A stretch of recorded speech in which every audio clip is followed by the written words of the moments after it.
La Commission de la santé et des services sociaux reprend ses travaux. Je demande à toutes les personnes dans la salle de bien vouloir éteindre la sonnerie de leur appareil électronique.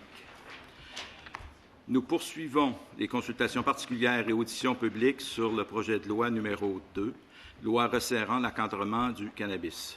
Ce soir, nous entendrons la Ville de Montréal et l'Union des municipalités du Québec. Avant de procéder, je demande votre consentement pour permettre à la députée de Vaudreuil de participer à la séance de ce soir. Dans nos règlements, l'article 132, participation de non-membres, tous les critères, Madame, excusez-moi, la députée de Vaudreuil possède tous les critères pour pouvoir participer à la rencontre.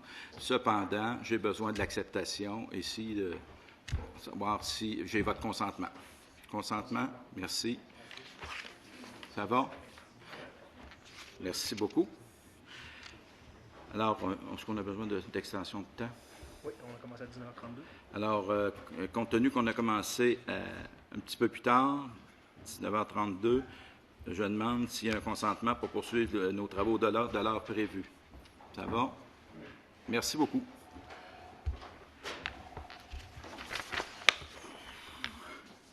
Je souhaite maintenant la bienvenue aux représentants de la Ville de Montréal. Je vous rappelle que vous disposez de 10 minutes pour votre exposé, puis nous procéderons à la période d'échange avec les membres de la Commission. Je vous invite à vous présenter puis à commencer votre exposé. À vous la parole, Madame la mairesse. Merci beaucoup. Alors, tout d'abord, je tiens à saluer Monsieur le ministre, bien sûr Monsieur le Président, ainsi que Mesdames et Messieurs les députés. Et je tiens à présenter celui qui m'accompagne ce soir, Monsieur Sylvain Caron, le chef de police de la Ville de Montréal. La loi fédérale légalisant le cannabis a certainement introduit un changement important dans notre société. Cette situation est nouvelle pour tous et toutes et en tant que mairesse de la métropole, je partage les préoccupations des citoyens à l'égard de cette nouvelle réalité qui, on le rappelle, demeure tributaire d'une décision du gouvernement fédéral. D'emblée, je souhaite dire qu'en tant que mairesse de Montréal, j'encourage la population à adopter de saines habitudes de vie et de limiter la consommation de cannabis, alcool ou tabac. Afin de se préparer adéquatement en vue de ce passage vers la légalisation, la Ville de Montréal a, comme vous le savez, élaboré une approche prudente et mesurée, appuyée sur des études et des données probantes. Nous avons également appuyé notre réflexion sur les travaux d'un comité d'experts indépendants composé de chercheurs, de criminologues, de médecins œuvrant dans le domaine de la santé publique, ainsi que d'organismes du milieu tels que la Maison Jean Lapointe, l'Anonyme, Cactus Montréal et le Réseau pour la stratégie autochtone en milieu urbain. Permettez-moi d'ailleurs de les remercier pour leur incroyable travail. Ce comité nous accompagne depuis 2017 dans le développement d'une approche cohérente, structurée et surtout adaptée à notre réalité urbaine et métropolitaine. La Ville de Montréal a fait connaître en 2018 son approche à l'égard de l'encadrement du cannabis dans le cadre des consultations relatives au projet de loi numéro 157. Comme nous le faisions valoir alors, la mise en œuvre d'un modèle efficace, inclusif et socialement acceptable de légalisation du cannabis au Québec ne peut pas se faire sans un partenariat réel et solide entre tous les ordres de gouvernement. La métropole estime que le modèle d'encadrement qui a été développé depuis est adéquat et qu'il tient compte de sa réalité. Le projet de loi numéro 2 introduit quant à lui des restrictions accrues qui, dans le contexte montréalais, soulèvent d'importants défis d'applicabilité. L'approche mur à mur qui est proposée ne convient tout simplement pas à la réalité de Montréal.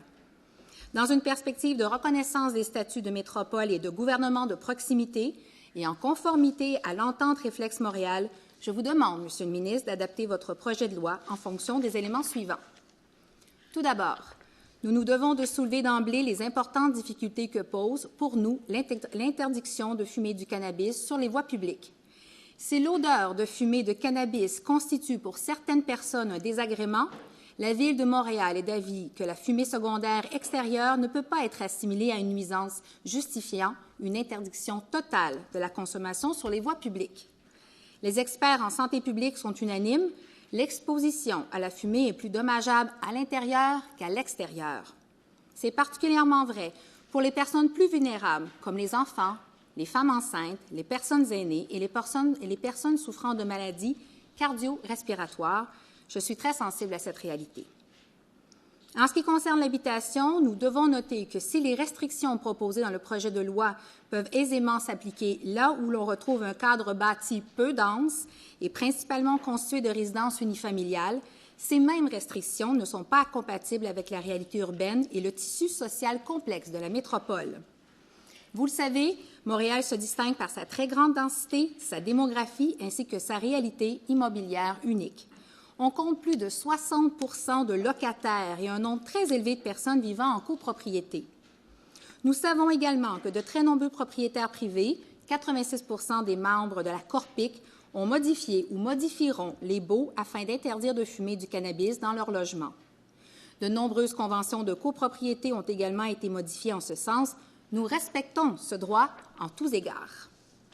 Donc, l'interdiction de fumer du cannabis dans les lieux publics, introduite dans le projet de loi 2, risque d'affecter davantage certaines catégories de personnes, notamment les jeunes adultes, qui sont plus nombreux à être locataires et à fumer du cannabis. Car oui, la quasi-totalité des consommateurs de cannabis, 95 selon l'Institut de la statistique du Québec, en font usage sous forme fumée.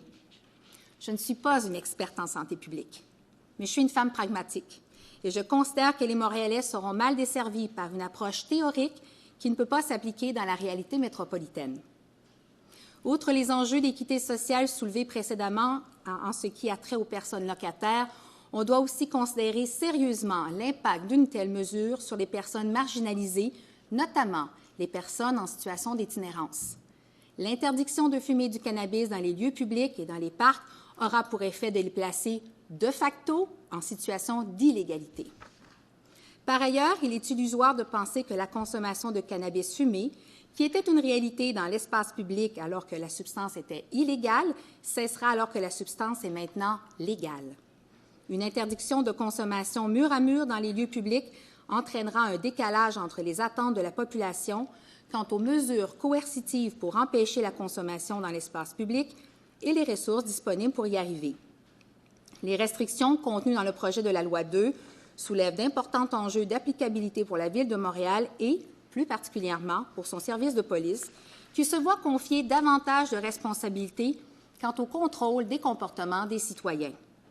Tel que mentionné dans le document de positionnement de la Direction de la santé publique sur la consommation de cannabis fumé dans les lieux publics extérieurs, et je cite, « Il peut être difficile pour un administrateur de la loi de distinguer si une personne fume un produit du tabac ou un produit du cannabis, en particulier lors de l'utilisation d'une vapoteuse ou lorsqu'une personne se trouve à une certaine distance, par exemple dans un parc. » Sur ce, je passe la parole au chef du SPVM, M. Sylvain Caron. Alors, d'une part, cela crée dans la population des attentes très élevées à l'égard des policiers, alors que les ressources disponibles sont loin de permettre un tel niveau de réponse. Le SPVM ne dispose pas des ressources nécessaires pour surveiller les comportements de chacun des fumeurs et fumeuses montréalais et encore moins pour contrôler le type de substance qu'ils fument. La légalisation du cannabis en octobre dernier a entraîné dans la population montréalaise de nouvelles habitudes de consommation sur la voie publique. Les nouvelles restrictions introduites par le projet de loi 2 impliquent que le SPVM devrait contrecarrer ces mêmes habitudes acquises en toute légalité au cours des derniers mois. Le SPVM anticipe par conséquent une hausse de volume d'appels liés à l'application de ces restrictions.